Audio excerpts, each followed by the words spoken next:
محمدا عبده ورسوله وخليله وأمينه أرسله إلى الناس كافة بشيرا ونذيرا وداعيا إلى الله بإذنه وسراجا منيرا وصلى الله على آله وصحبه الذين ساروا على طريقته في الدعوة إلى سبيله وسلم تسليما كثيرا. أما بعد فإن خير الحديث كتاب الله وخير الهدي هدي محمد صلى الله عليه وسلم وشر الأمور محدثاتها وكل محدثة بدعة وكل بدعة ضلالة وكل ضلالة في النار. أعوذ بالله السميع العليم من الشيطان الرجيم من همزه ونفخه ونفسه. بسم الله الرحمن الرحيم. يا أيها الذين آمنوا اتقوا الله حق تقاته ولا تموتن إلا وأنتم مسلمون. يا أيها الناس اتقوا ربكم الذي خلقكم من نفس واحدة وخلق منها زوجها وبث منهما رجالا كثيرا ونساء واتقوا الله الذي تساءلون به والأرحام إن الله كان عليكم رقيبا. يا أيها الذين آمنوا اتقوا الله وقولوا قولا سديدا يصلح لكم أعمالكم ويغفر لكم ذنوبكم ومن يطع الله ورسوله فقد فاز فوزا عظيما. وقال الله تبارك وتعالى في سورة آل عمران بسم الله الرحمن الرحيم كنتم خير أمة أخرجت للناس تأمرون بالمعروف وتنهون عن المنكر وتؤمنون بالله. وقال الله تبارك وتعالى في سورة التوبة بسم الله الرحمن الرحيم والمؤمنون والمؤمنات بعضهم أولياء بعض يأمرون بالمعروف وينهون عن المنكر ويقيمون الصلاة ويؤتون الزكاة ويطيعون الله ورسوله أولئك سيرحمهم الله.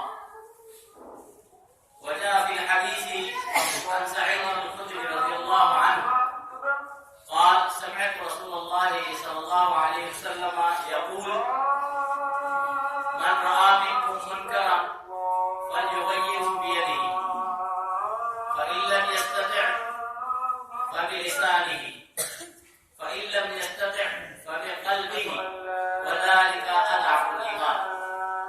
رواه مسلم في كتاب الإيمان. أو كما قال عليه الصلاة والسلام. برادران اسلام، دین ملی بھائیوں، نوجوان دوستوں، بزرگان دین، خواتین ملت، پردہ نشین، میری ماں اور بہنوں، دیگر معزز حاضرین جمعہ، اس وقت میں نے موضوع کے مناسبت سے چونکہ آج کا موضوع ہے امر بالمعروف والنہی عن المنکر، اسی مناسبت سے قرآن حکیم کی دو جگہ کی دو آیتیں اور ایک حدیث جو مسلم شریف کی ہے پڑھی ہے. اللہ تبارک تعالیٰ سے دعا ہے کہ الہ العالمین مجھے شریعت اسلامیہ کی ہی روشنی میں کہنے اور ہم تمام کو شریعت اسلامیہ پر حق المقدور عمل پیدا ہونے کی توفیق عنایت فرمائے. سب سے پہلے اللہ کی حمد و ثنا، ہر قسم کی تعریف و توصیف اور بڑائی اور بزرگی بیان کرنا نہایت لازمی اس لیے ہے کہ اللہ رب العالمین ہی نے ہمیں اور آپ کو اسلام جیسی عظیم نعمت سے مالامال فرمایا. ساتھ ہی ساتھ درود و سلام ہو تمام ہی انبیاء کرام علیہ السلام پر، خصوصاً ہمارے آپ کے آخری نبی جناب احمد مصطفیٰ محمد مصطفیٰ علیہ السلام پر کہ جنہوں نے ہم آپ تک کے یہ اسلام کی عظیم دولت پہنچانے کے لیے بڑی تکلیف مشقت اور پریشانیاں جھیلی اور اس پر صبر و شکر کا دامن تھامے رہا. حاضرین جمعہ، اگر ہم حالات حاضرہ کا معائنہ کریں اور خصوصاً ہم اپنے ارد گرد معاشرے کا جائزہ لیں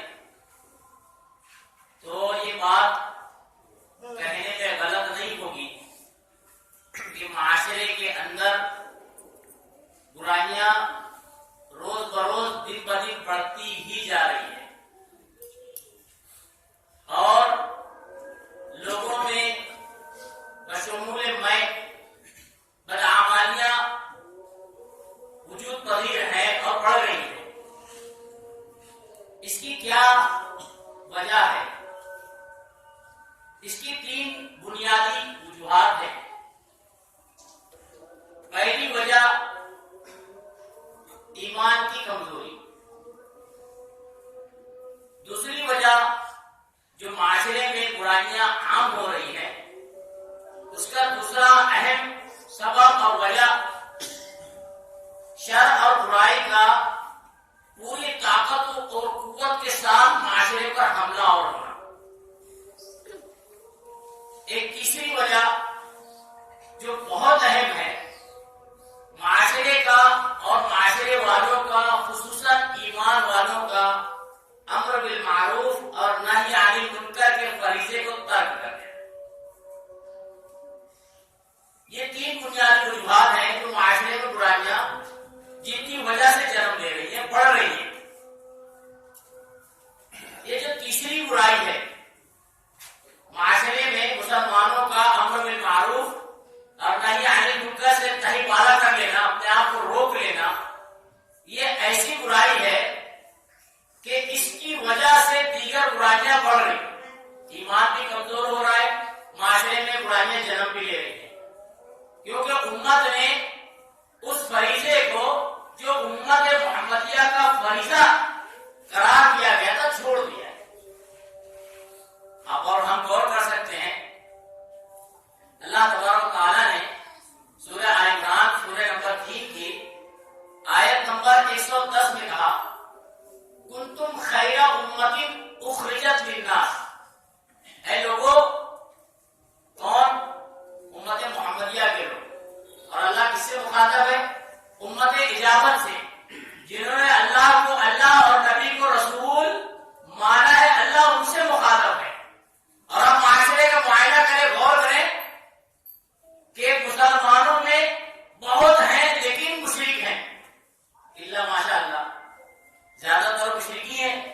اب اللہ رب العالمین اہل توحید سے مخاطب ہے، جو اللہ والا ہے، جو رسول والا ہے، اللہ اس سے مخاطب ہے کنتم خیر امت. ہم آپ سمجھ سکتے ہیں، دیکھ سکتے ہیں، غور فکر کر سکتے ہیں، جائزہ لے سکتے ہیں کہ اس کے اصل مخاطب کون ہے. اس کے اصل مخاطب اولین میں توحید والے ہیں، کتاب و سنت والے، کیونکہ انہوں نے ہی اللہ اور اس کے رسول کا دامن تھاما ہوا ہے.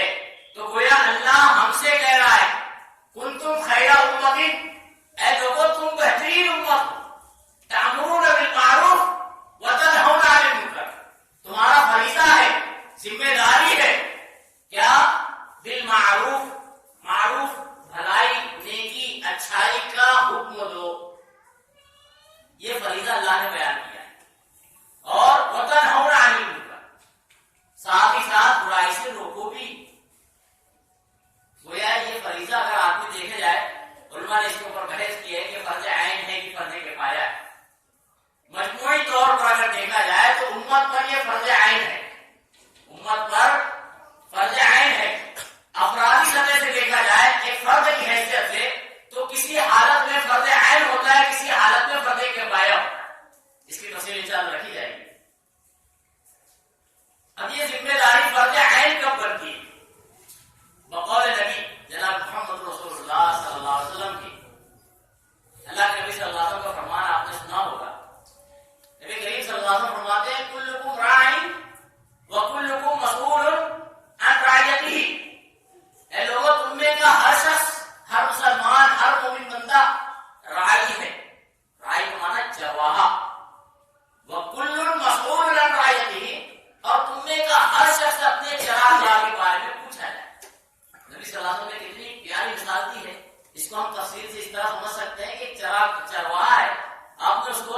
کچھ اجرت پر رکھا ہوا ہے. اب وہ صبح کے وقت جاتا ہے 100 بکریاں لے کر, شام میں ریور جب واپس آتا ہے اور اس میں ایک بکری کم ہے, آپ اس سے حساب لیتے ہیں بکری ایک کم ہے. اب اگر آپ اس سے پوچھیں کہ بھائی بکری کم ہے اور کہے مجھے نہیں معلوم تھا, اس کا یہ جواب آپ کو قبول ہوگا؟ نہیں ہوگا, کیونکہ آپ نے اس کو اجرت پر رکھا ہوا ہے اور وہ مسئول ہے 100 بکریوں کا. اگر وہ ایک بکری کم ہوتی ہے تو وہ بالکل جواب دہ ہے, اس کی وجہ سے اس کی اجرت میں کچھ کمی ہو جائے گی, اس کا کچھ جرمانہ کاٹ لیا جائے, کیونکہ 100 کا جواب دار ہے. اللہ کے نبی صلی اللہ علیہ وسلم نے کتنی پیاری مثال دی ہے, کلکم, اے مسلمانوں, اے مومنوں, تم میں کا ہر شخص چرواہا ہے. اب چرواہا سے مراد اگر گھر کا مرد ہے, والد ہے, تو اپنی بیوی بچوں کے لیے چرواہا ہے. اللہ رب العالمین اس کے تعلق سے اس کے اہل خانہ کے, اس کے ماتحت کے لوگوں کے بارے میں اس سے سوال کرے. ماں ہے اپنی بچی اور بچوں کے لیے چرواہا ہے, بھائی ہے اپنی بہن کے لیے چرواہا ہے, ایسا ہی مسلمان ہے دوسرے مسلمان کے لیے چرواہا ہے. اس پر سب مثال آپ پھر کر لیں. استاد ہے شاگرد کے لیے چرواہا, شاگرد استاد کے لیے چرواہا. جتنی مثالیں بیٹھ سکتے سب پھر کر لیجیے. اللہ کے نبی صلی اللہ علیہ وسلم نے کہا کہ ہر شخص تم میں کا چرواہا ہے اور ہر شخص سے اس کی چراگاہ کے بارے میں پوچھا جائے گا. اگر مرد ہے تو اس کے اہل خانہ سے, بیوی ہو, بچے ہو, بیٹا ہے تو اس کے والدین کے تعلق سے اس سے پوچھا جائے گا تم نے کیا کریکٹر اختیار کیا, کیا طریقہ کام کرا تھا دنیا میں. اللہ اس سے سوال کرے گا. تو ہر شخص کو محتاط رہنا چاہیے. کلکم راعی وکلکم مسئول عن رعیتہ. اس حدیث کے تناظر میں دیکھیں تو امر بالمعروف اور نہی عن المنکر ہر شخص کی ذمہ داری, چھوٹا بڑا جو سمجھدار ہو ہر شخص کی ذمہ داری. اب آپ غور کریں, امت میں معاشرے میں برائیاں جو عام ہو رہی ہیں, میں نے وجہ بتائی, 3 وجہ میں سے بڑی وجہ ہے معاشرے میں مسلمانوں کا امر بالمعروف اور نہی عن المنکر کا فریضہ چھوڑ دینا. آپ ایک نقطہ سمجھیں, جب کسی کو کوئی عہدہ ملتا ہے, کوئی مقام مرتبہ, تو اللہ جو اس عہدے اور مقام اور مرتبے کے پیچھے ذمہ داریاں ہوتی ہیں. جیسے ماں کا عہدہ ہے گھر میں, بڑا عہدہ ہے, تو ماں کے پیچھے کتنی ذمہ داریاں ہیں؟ بچوں کا خیال رکھنا, ان کے جو کھانے وغیرہ کا انتظام کرنا, کپڑے لتے کا دھیان دینا, ان کے اوپر نگرانی رکھنا, یہ ذمہ داری ایک عہدے کے ساتھ ذمہ داری.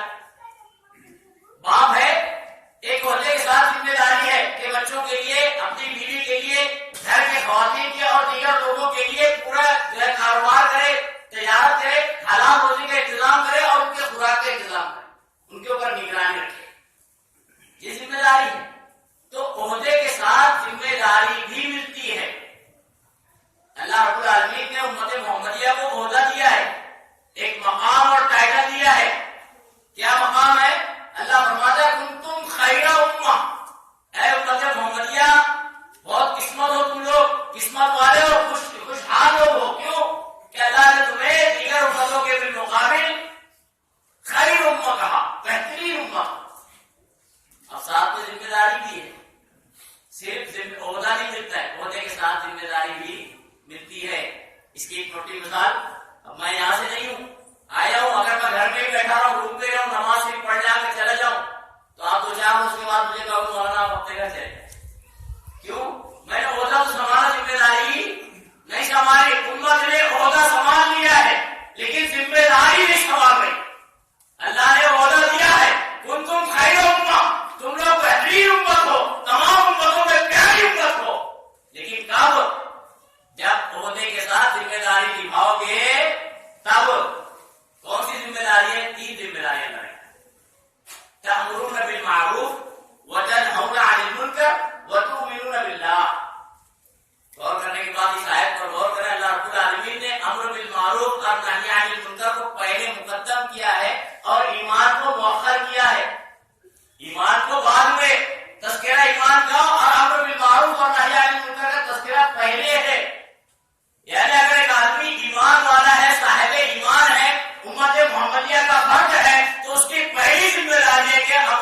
بالمعروف اور نہی عن المنکر کریں.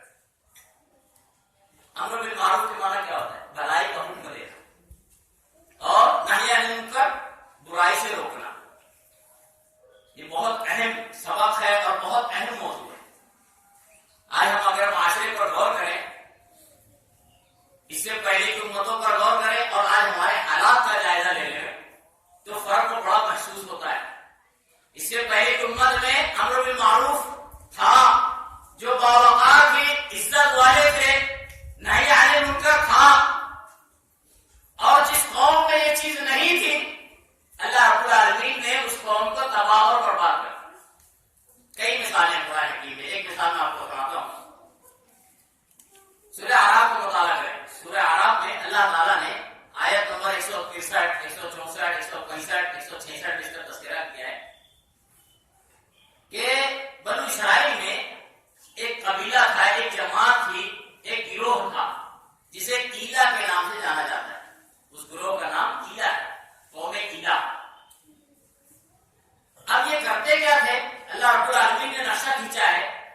اللہ تعالیٰ نے اس قوم کے لیے سنیچر کا دن عبادت کا دن متعین کیا.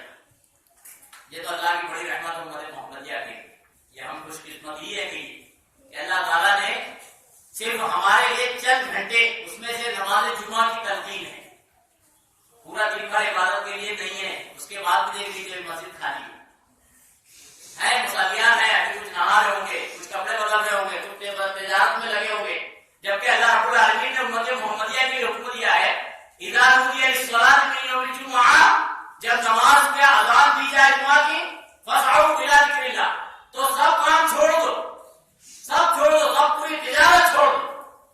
بعض مفسرین لکھتے ہیں کہ اگر آدمی اذان سے کے وقت میں تجارت کرتا ہے اس کی تجارت کی حرام ہو جاتی ہے. تجارت اس کی حرام. اذان جمعہ میں اگر کوئی آدمی تجارت میں لگا ہوا ہے تو اس کی اذان، اس کی تجارت بھی حرام ہو جاتی ہے. اتنا تک مورخین اور مفسرین. اس کے باوجود بھی ہمارا کیا معاملہ ہے؟ ارے اب تو علماء نے بھی راستے نکال دیے. پہلی اذان، دوسری اذان، پھر بیان، اس کے بعد خطبہ. آدمی جو ہے بیان تک نہیں پہنچتا. یہ خطبہ اور بیان کا فرق جو ہے یہ علماء نے نکالا، اسلام میں نہیں. آپ سوچیے نبی صلی اللہ علیہ وسلم عربی زبان تھے، خطبہ کون سی زبان میں دیتے؟ عربی میں دیتے تھے. اور پھر جو بیان دیتے تھے کس میں دیتے تھے؟ فارسی میں نہیں دیتے تھے، عربی میں دیتے تھے. خطبہ بھی عربی میں ہوتا تھا، بیان بھی عربی میں ہوتا تھا. پھر مولوی صاحب نے عربی اور اردو بیان گھر کہاں سے لائے؟ یہ مولوی صاحب کا دے رہے ہیں، علماء کا یہ لوگوں کی سہولیات کی. اب ظاہر بات ہے جیسے لوگ جو ہے اس میں بے عربی پڑھے، مولوی صاحب بھی تھوڑی چھوٹ دے رہے. چھوٹ کی کئی مثالیں ہیں. اب مولوی صاحب نے ایک اذان دے دی، اس کے بعد دوسری اذان، دوسری اذان کے بعد پھر بیان. آدمی جب ابھی سنتا ہے تو بیان ہو رہا ہوگا، بیان میں نہیں جانا ہے. کب جانا ہے بھائی؟ جب خطبہ چالو. خطبہ کتنے منٹ کا؟ چند منٹ کا، 2-3 منٹ کا خطبہ دے گا. مولوی صاحب نے عربی میں خطبہ پڑھ لیا، مولوی صاحب کو خود نہیں معلوم کیا پڑھا. صحیح ہے نا؟ کیونکہ ہر خطبے میں ہر مولوی جمعہ کے دن پڑھ رہا ہے. اگر نہیں پڑھے گا تو اس کا خطبہ مکمل نہیں ہوگا، اس کی نماز مکمل نہیں ہوگی. کیا پڑھ رہا ہے؟ کل بدعۃ ضلالہ، عربی میں پڑھ رہا ہے. باتیں تفصیلی نہ ہو جائے. کل ضلالۃ فی النار، دین میں ہر نیا کام بدعت ہے، مولوی پڑھ رہا ہے لیکن اس خطبے کو اس نے عربی میں پڑھا ہے. اب سامنے والے سامعین میں تو اللہ ماشاءاللہ ایک آدمی ہوں گے جو کل بدعت سمجھ رہے ہیں، نہیں تو سب تو مولوی صاحب کا بیان سننے والے ہیں اور مولوی صاحب کے بیان کا کوئی آتا نہیں. خیر، شریعت کیا آپ کو دیتی ہے؟ نبی کریم صلی اللہ علیہ وسلم نے فرمایا کہ جب اذان جمعہ ہو جائے تو فرشتے جو کھڑے رہتے ہیں دفتر لے کر، رجسٹر لے کر، انٹری، بھائی کون کون آیا، ہمارے اتنے کہاں آ گیا، ہمارے اتنے کہاں آ گیا. اذان ہونے کے ساتھ یہ پہلی دوسرے کا فرق حضرت عثمان غنی رضی اللہ کے دور میں آیا. آپ معلوم یہ ہوتا ہے کہ سنت کیا تھی؟ نبی کریم صلی اللہ علیہ وسلم کے زمانے میں ایک ہی اذان ہوتی تھی. حضرت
چند گھنٹہ، میں سمجھتا ہوں 1 گھنٹہ پورا، اس میں بھی جو ہے اگر مولوی صاحب سے 5-10 منٹ زیادہ ہو جائے تو لوگ گھڑیے دیکھتے ہیں مولوی صاحب سے چھوڑ دیتے ہیں، نہیں 1 گھنٹہ تو اللہ کے لیے دینا چاہیے.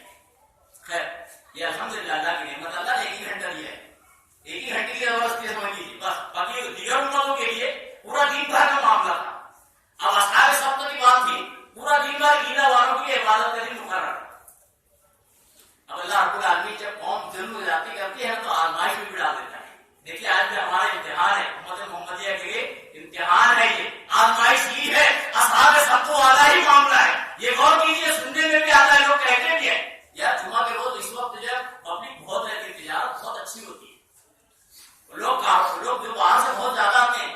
یہ امتحان ہے، یہ آزمائش ہے اللہ کی طرف سے. اور جب قوم ظلم جاتی کرتے ہیں تو امتحان اور آزمائش اس کی اور زیادہ بڑھ جائے.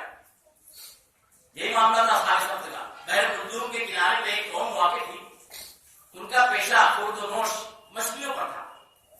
مچھلیاں کا شکار کرتے تھے، مچھلیاں لا کے مارکیٹ میں بیچتے تھے اور اسی پر زندگی چل رہی. اللہ رب العالمین نے آزما لیا قوم کو. پورا ہفتہ بھر مچھلیاں نظر آتی تھی سمندر کے سطح پر، اوپر دکھتی تھی. یہاں تک کہ مورخین لکھتے ہیں کہ بیچ میں جو ہے خاص طور سے سنیچر کے روز مچھلیاں جو اوپر تک اڑتی تھی. ظاہر بات ہے یہ آزمائشی ہے نا. اور جب دیگر دن ایام آتے تھے، اتوار، پیر، منگل، بدھ، تو مچھلیاں غائب ہو جاتی. سنیچر آتا تھا مچھلیاں اوپر آتی تھی.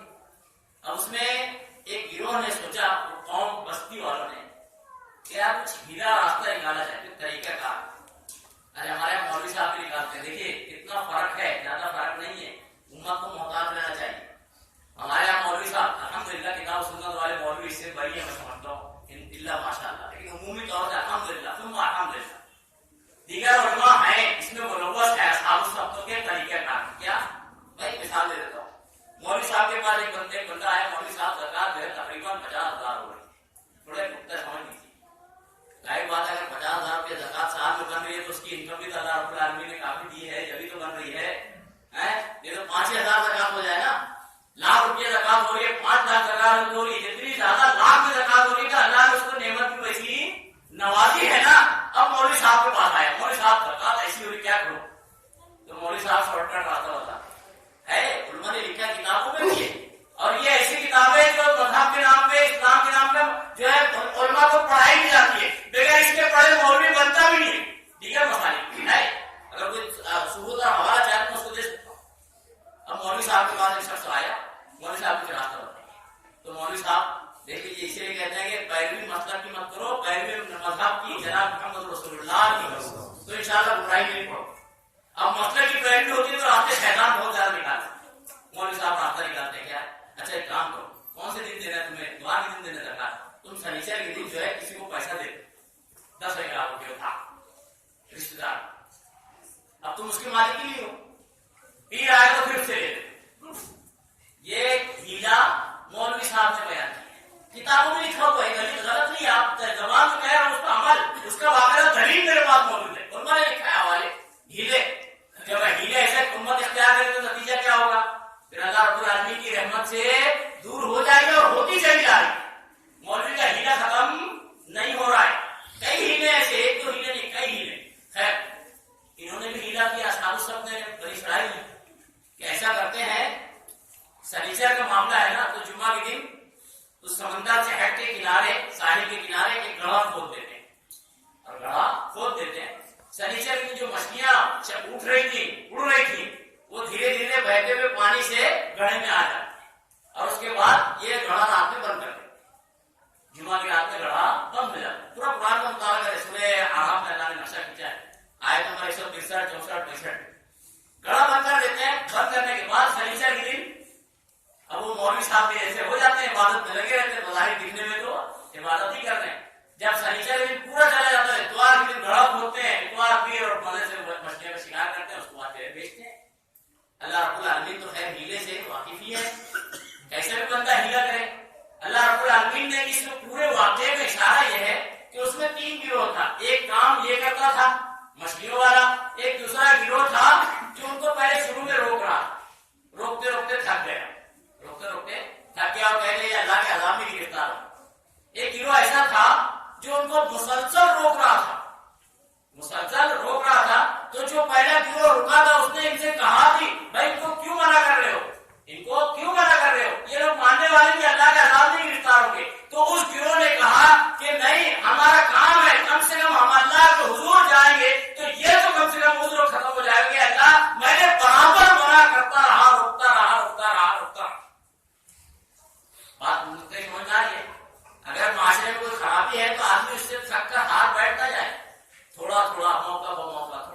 بولتا ہی رہے، منع کرتا ہی رہے.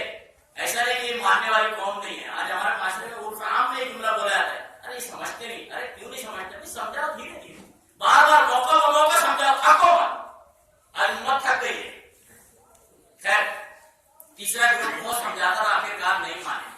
پھر اللہ رب العالمین نے کہا کہ اللہ تبارک تعالیٰ نے ان پر عذاب بھیجا اور ان میں سے ان کو نکال لیا جنہوں نے ان کو روکا تھا، منع کر رہا تھا. آخر تک جو منع کر رہے تھے اللہ تعالیٰ نے ان کو اس عذاب سے محفوظ کر لیا. اور باقی قوم کو جو ہیلا سازی میں پڑے گی، یہ امت کے لیے سبق ہے. اگر امت کا کوئی فرد بھی ہیلا سازی کرتا ہے، چاہے مولوی ہو، علامہ ہو یا کوئی بھی ہو، اگر ہیلا سازی کر رہا ہے، اللہ کی نظر سے، اللہ کی نگاہ سے چھوٹنے والا نہیں ہے. اللہ کہتا ہے پھر ہم نے سورہ اعراف کو مطالعہ کیجیے. اللہ کہتا ہے ہم نے ان کو جو ہے ذلیل بندروں میں تبدیل کر دیا. اللہ اکبر، ہیلا کر رہے.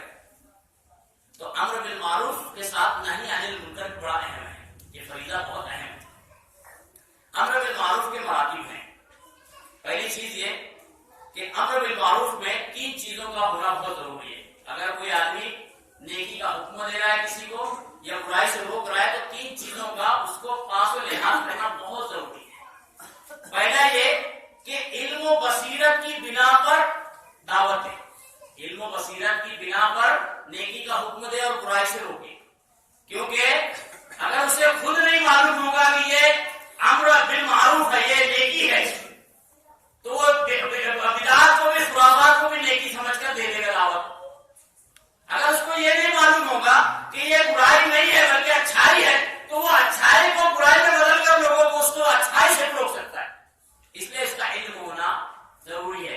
امام بخاری رحمۃ اللہ علیہ اپنے بخاری میں ایک باب باندھتے ہیں، باب العلم قبل القول والعمل. معنی ہوتا ہے علم کا بیان قبل القول والعمل، عمل اور قول سے پہلے علم کا بیان. یعنی آدمی جو بات کہہ رہا ہے یا جو کر رہا ہے، اس کے کہنے اور کرنے سے پہلے اسے اس کا علم ہونا چاہیے. امام بخاری نے باب باندھا. اور اس کے بعد میں حدیث کے ساتھ ساتھ آیت قرآنی بھی لائے. سورہ محمد سورہ نمبر 48 آیت نمبر 19 دے کر آئے. اللہ رب العالمین فرماتا ہے فَاعْلَمْ أَنَّهُ لَا إِلَٰهَ إِلَّا. پہلے جانو اللہ کے بارے میں کہ لا الہ الا اللہ، اللہ کے علاوہ کوئی معبود نہیں ہے. صرف اقرار زبان سے مت کرو بلکہ اس کا علم رکھو کہ جو تم اس کو اللہ مان رہے ہو، معبود حقیقی مان رہے ہو، اس کے بارے میں تمہیں علم ہونا چاہیے. بیچ میں جملہ مترجمہ کے طور پہ میں بتا دوں، یہی عنوان چل رہا ہے سنیچر کے ہفتہ واری درس میں. بہت افسوس ہوتا ہے دیکھنے کے بعد. میں دیکھ رہا ہوں ماشاء اللہ مسجد میں کھڑی ہے، ماشاء اللہ سب یہی کھلتا بات نہیں ہے، اللہ ماشاء اللہ کچھ لوگ پاس ہیں. لیکن دیکھیے جب میں پچھلے ہفتہ جب درس ہوا، بہت اہم موضوع ہے. آج آپ نے آپ کو اہل توحید کہنے والے سوچتے بس اب میں تو پاس ہو گیا. کچھ چیزیں اہل توحید میں ہیں جو خامیاں ہیں. کیا ہے بتاتا ہوں اشارے سے. اہل توحید سمجھتا ہے بس میں بڑا علامہ بن گیا، مولانا بن گیا، مجھے علم کی ضرورت نہیں ہے. 1 گھنٹہ آدھا گھنٹہ نہیں دیتے. دیکھنے میں آیا بڑا افسوس ہوتا ہے، 2 لوگ یہاں بیٹھے، 2 لوگ یہاں بیٹھے، 2 لوگ یہاں بیٹھے. گن کے آپ کے ہاتھ سے گن سکتا تھا 10-12. میں سمجھتا ہوں خواتین اس سے زیادہ. تو کیا پھر آپ خواتین سے بھی زیادہ جانکار ہو گئے؟ یا خواتین کو آپ نے بالکل ایسا سمجھا کہ ان کو کچھ معلوم ہی نہیں ہے، ان کو بھیج دیں آپ اپنی ذمہ داری سے بری ہو گئے؟ ایسا نہیں. بڑا اہم حساس موضوع ہے توحید. اس کو سمجھنے کے لیے وقت نہیں آپ کے پاس، اس کو سننے کے لیے وقت نہیں ہے. پھر آپ معاشرے میں بیٹھے کس کو دعوت دیں گے توحید کی، شرک سے ڈرائیں گے تو کس طرح سے ڈرائیں گے جب آپ کے پاس علم نہیں ہوگا؟ اب پھر جب مولوی آپ جناب توحید والا سمجھ جناب بڑا اللہ ہو، پھر ایک ادھر جیب میں فتوا، ایک ادھر جیب میں فتوا، بس دوسروں میں فتوا فٹ کرتے چلا جاتا ہے، اپنے آپ کو نہیں دیکھتا میں کہاں تک پہنچا. ایک خرابی ہے. دوسری خرابی تو میں درمیان میں جملہ بول رہا ہوں کہ بھائی درس کا اہتمام کریں. یہ درس جو ہے ہم آپ کے لیے بڑا فائدہ مند ہے. علم کا سیکھنا سکھانا یہ مومن کی ذمہ داری ہے. نبی کریم صلی اللہ علیہ وسلم نے کہا طلب العلم فریضۃ علی کل مسلم، ہر مسلمان مرد ہو یا خاتون اس کے اوپر علم دین کا سیکھنا ایک دم ضروری ہے. اور جو بنیادی علوم ان کا جاننا تو ہر ایک کی ذمہ داری ہے، خاص طور سے توحید اور شرک کی خطرناکی کو سمجھنا ہر ایک کی ذمہ داری. نہیں سمجھے گا تو اللہ رب العالمین کے سامنے ممکن ہے رسوا ہو جائے، اس لیے کہ وہ سمجھے گا میں ہاں واقعی صحیح تھا اور غلط تھا. خیر دوسری خطائیں جو بڑی خطائیں توحید والے بتانا ضروری ہے، اس لیے کہ میں نے غور کیا ہے. اب یہ یہاں نہیں ہے، سب جگہ ماشاءاللہ دیکھا بھائی. اب نمازوں کا اہتمام ماشاءاللہ ہے. کچھ لوگوں کا ایسا